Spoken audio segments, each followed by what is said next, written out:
Zika zikangirozi, zika zikangirozi, zika tiwanire nyasha. Moyo wekubereka, chino waniremera, chino nibaya pahana, pandino tarisa vana, fungwa zotenderera, misozi yoyerera, chino nibaya pahana, pandino tarisa vana. Dariti zimwe, ijati kangirozi, ijati murangozi, ijandi wanira nyasha. I wanda zikwa konzi, zikati kangirozi, zikati murangozi, zikandi wanira nyasha.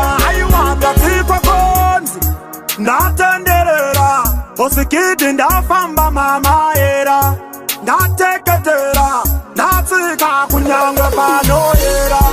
Chinyama sharamba, mweya tungamira vanazo vofamba, kandama kwa tipo voshanda, vasunungure muhuranda.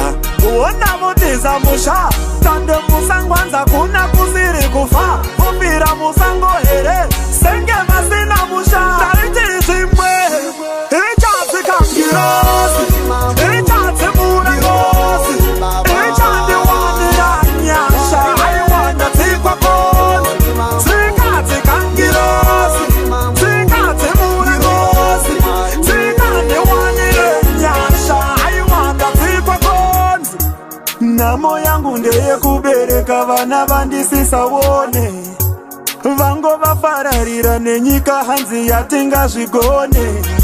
Ndakaberekera gejo saka ndasiyane ine mombe, vari kumhanyisana nemabasa kuda kudzinga urombe. Dose vaona kuhope, vari pamushandaiwa hadzisi nyope, kubva mangwanani vari pandima samara kudoke.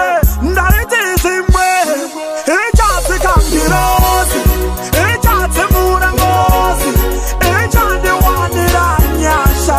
I wanda zikwa konzi, zikati kangirozi, zikati murangozi, zikandi wanire nyasha.